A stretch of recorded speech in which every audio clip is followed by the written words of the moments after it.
Sean on his podcast said that he wants a dome, and we had a discussion whether or not players should have any say in this. And then as we were having that discussion, it was announced that a city councilman was holding a press conference at 1 p.m. to discuss future of the stadium and the city plans.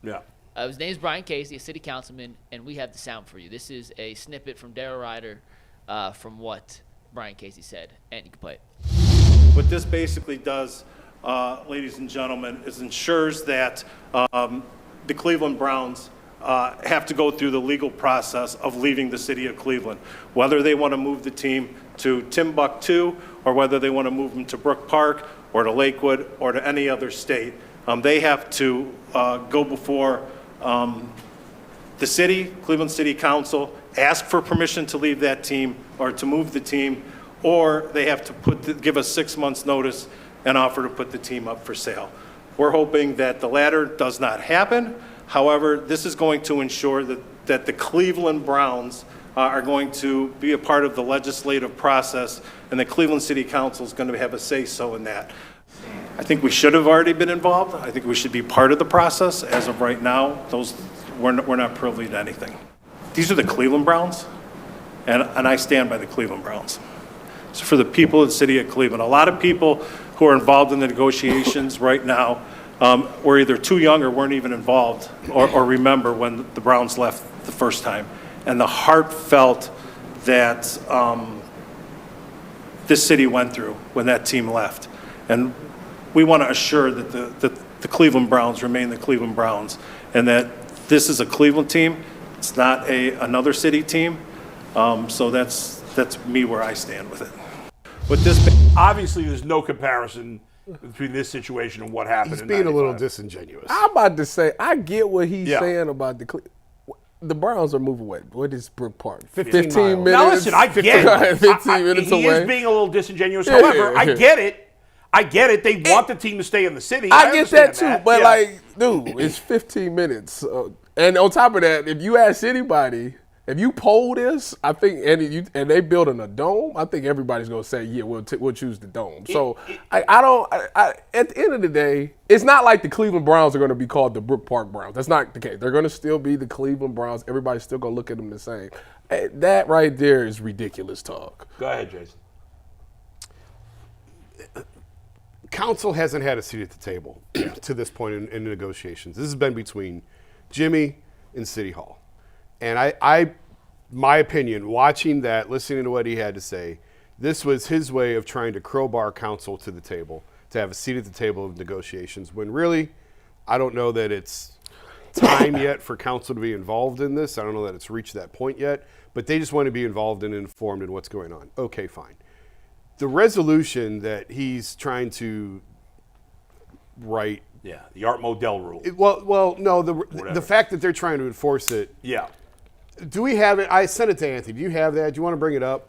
I guess we can talk about it right now. We can pull it. So this is the resolution that was passed in 1996. I don't know if you. Okay, so you can read it there. I'll read it for you. I got it. No owner of a professional sports team that uses a tax-supported facility, which the Browns do. Yep.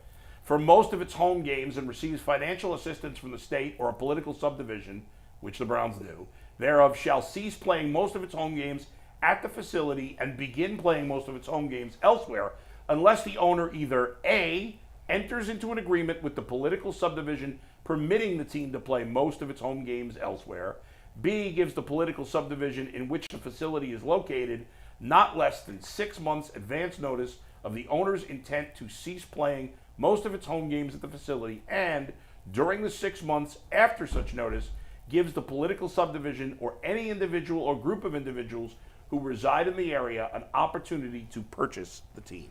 Okay, so the Haslams are well aware of the Modell Law. Right. It's how they got the Columbus Crew. That's right. So nothing Brian Kazy said yesterday is revelatory in any way, shape, or form. I sent the language of the Modell Law to a couple people yesterday and said, like, where are we at with this? And people not affiliated with the Browns, not like legal people? Yeah. And people who've been involved in stadiums before. And they said, clearly, the spirit of this law, clearly, is to keep a team within a market. Right. Within a which it region. would be, of course. Of course it would be. Now, the language, it is specific about the municipality. So if they want to take this to court, if city council really wants to fight this and take this to court, they can do that. And they can slug this out in court. And my only thing is, like, I hope it doesn't come to that. Like, hopefully there's a better resolution out there, because we've seen city council, the mayor, and Browns owner in a bloodbath before, and nobody wins when it gets to that point. If it's better for all, and I understand he's protecting the city of Cleveland's interest as a councilman. I get it, fine. But if it's better for the region to develop this 170 acres by the airport and bring mixed use to it and economic growth and development, isn't that better for the entire area than it is to have a dumpy stadium on the lakefront that prohibits you from doing anything else with the waterfront? And why would you want to hold hostage a team that has a better alternative elsewhere? And I know I'm watering this down, and it's more complicated than that, because there's finances involved and you got to find a way to pay for it. I get all that. But in the grand scheme of things, in the big picture of things, I'm very clearly pro dome in Brook Park. I, for years, said 480 and 77. Go out to 480 and 77 and do this. Well, they picked the Brook Park land, fine. But I've always been a proponent of this idea. I think this is good for the region. I think this is good for greater Cleveland. It may not be good for the city of Cleveland and what this guy wants, but in totality, I think this is the better option. I would just say that this is way too complicated an issue for me to know what the answer is. Like, it does the good for the greater area outweigh the bad for Cleveland? I don't know. I'm not an economist. I can't really speak about that. Is there some grandstanding? Probably. Yes. All politicians grandstand in different circumstances. Is there some, this is going to hurt Cleveland? I mean, I have to believe. I don't know. I actually shouldn't even say that, because I just don't know, and I don't think any of us know enough about the economic impact for the region and for the city of Cleveland, both in a positive and negative way. Do we know for sure? Like, yes, I think most fans would want a stadium in the suburbs that's a dome. I get it. But how much does this hurt the city? I don't know, Jason. Does anybody know right now? I think it depends. What are they going to do with the stadium? Like, that's... But let's say they turned it into this amazing lakefront area. First of all, it's not that much space that they could do that much with it. And number two, how long is that going to take? I mean, that's not going to happen for years and years. So I don't know. Again, I'm talking about things that I have no business talking about. Yes, selfishly, I think, like most fans do, well, it's going to be great. I want to see this facility. But how much is it going to hurt the city in terms of tax revenue? How much is it going to hurt the businesses in Cleveland? Are places going to go out of business? I don't know. I don't know what's going to happen. I don't think a business is going to go out because a football team moves 15 miles away. I don't think a bar is going to close because the team's moving 15 miles away. I don't think. Like, I wouldn't think so either. I mean, I don't know. So, I mean, it's only, 8 days? Yeah, but the distance, days? I mean, people are not going to, you're not going downtown anymore for a home game. No, you're not. So, I don't know. Like, Jay was speculating. He doesn't know. But he was speculating that maybe, like, these bars might make 20% of their revenue in those 10 home games. But who's to say? Yeah. Is it an option that maybe, not saying that a lot of fans would do this, Browns go win a big game. Hey, let's go celebrate downtown. Isn't that like a lot of people do that? If you go downtown at 5 p.m. or 6 p.m. when there's no game, it's a ghost town. As someone who lives downtown, I can confirm. Yeah, so I don't think people are going to we just celebrated in Brook Park. They're going to go home. Well, and I've had people. It depends on what's around Brook Park. And I've talked to people who've done these stadiums before who said, you're going to drive to Brook Park, you're going to go to the game, you're getting in your car, and you're going to go home. Yeah. Now, I do think that they're going to build up the area around that because that's the whole draw of this. Yeah, so, but you're going to go to Jimmy's restaurants, and you're going to go to stay at Jimmy's hotels. It's going to be great for Jimmy. I don't know that. But I also think that development is good for the region. Right now, what good is it doing right now? It's blight. It's a closed plant. Yeah, that's what I'm saying. Right, like there's there are nothing positives there from tax revenue and for the business. But there's nothing there. It's just land. It's just like the Cavs facility that they're going to do at the clinic. Right. It's just blight. It's just empty warehouses and parking lots. It's It's just rundown garbage right now that they're going to try and they're going to put a Cavs practice facility with a public component to it. That's good. But Jason, in Brook Park, is anybody going to benefit financially besides Jimmy? Do we know that? Brook Park will. Well, okay. Brook But Park. it's also it's good for the region. It's good for everybody to have more options. To have more options and more things to do. I hear you, and you're probably right. I just don't know what Jimmy's going to benefit. Yes, more than anybody. Well, I mean, For if especially if he's putting 2.5 but he's not going to put 2.5. He might have no choice. Well, if he has to foot the bill for the whole thing, I don't think he'll do it. I don't think it'll happen. And that's how you wind up back in the crappy stadium on the lake. So then they'll just do the $1 billion renovation. They'll do the $1 billion renovation. There's got to be people out there that know how devastating this will be for the city. But yet you can also talk to people who say pro sports teams are a drain on cities and the public dollars that it takes. I want to know the truth. I demand the truth. I need to know something from somebody. We need to know the reality of the good for people and the bad for people in both ways. It's very complicated.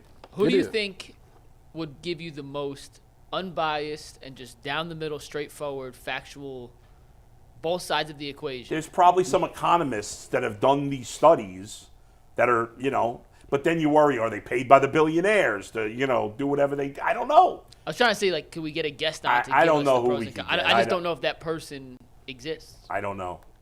I'll give you some names. A lot of people are biased one way or the other. It's hard to find somebody that's new. But also, one thing that we haven't really talked about at all, that if they do this, if they do build a dome, the sticker shock that's going to come with the prices to get into that. Oh, God, yeah. It's going to price out a lot of people. Of course. And PSLs are going to come back or some variation of. I was talking to a guy over the weekend who raised his season ticket prices $800 already for the lakefront. Yeah. Wait and see what they're going to do to ticket prices So in a new stadium. The poor people, Cleveland is mostly a poor community. Those people are going to get second highest poverty rate in America. So you're going to lose tax revenue. You're going to have less options of restaurants if places close. And now the only people that are going to be able to afford to go to games are rich people. Oh, that's no fun. If I don't know if the alternative is run down Brook Park, run down Riverfront, crappy waterfront, is that a better option? How is that a better option? Well, no. If I'm a fan that makes a good living, I think Brook Park. I think it sucks to price out common fans. There's no perfect option. But the prices are going to go up anyways because the Browns are going to be good.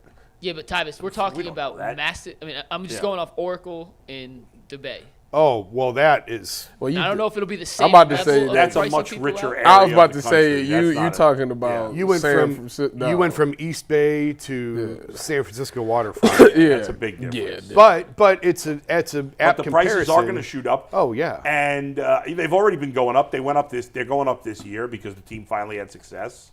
What is do anybody know what happens with the $1 billion renovations? Like what are they renovating? Do anybody know? If they go the renovation route? Nobody even looked into that. I don't think that. That's what I'm saying. I don't even think that they have the list yet of. I mean, they'd have to tear this thing down to the bottom and start over, really. And I don't know if what if Cleveland took over the city of Brook Park? There we go. Problem solved.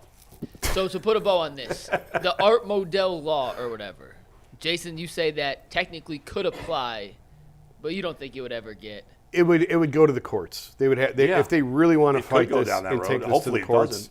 This could wind up in a court battle. But again, nothing was said yesterday that was a revelation. No, like the Haslams are well aware of. They use that law to get the crew. One thing that I did learn, we talked about this before. What would happen? I think you mentioned what would happen to the practice facility. Would they take the practice facility? Yes, I want to know. To Brook Park? I asked about that. Yeah. No, they are staying in Berea. Oh. Everything with the practice facility is staying in Berea. Although Brook Park and Berea are pretty close. Really close. They're right there. But the Browns very much like the partnership that they have with the city of Berea. They've spent a tremendous relationship, and they've got big plans for that land out there. So whatever is at the Yeah, they practice just bought all facility- that Yeah, they land knocked around. out a bunch of houses over there. listen, San Francisco, we practice right there at the stadium. So It is convenient to it's do that. very convenient. Yeah, but that would not happen here. They'd keep the facility in Berea, and the stadium would be in Brook Park. So there you go. But again, it's closer. It's close, than, but you it's know. not walk across the street. No, or no, walk. no. Nah, you share the same locker room. Yeah, It's I mean, not this is- even- That would be really nice It's- to have yeah, it one was- locker room, have all your yeah. stuff in one spot. It's going to be fascinating to see how this plays out over the next bunch of years. And no one seems to be in a hurry on any side of this. And that's the one thing where I keep looking at the Right. clock going, you guys got to make decisions. Yeah, soon. It's going to happen sooner than later. And I think we touched on this before, but if this is something that has to go to the ballot, it's a presidential election in the fall.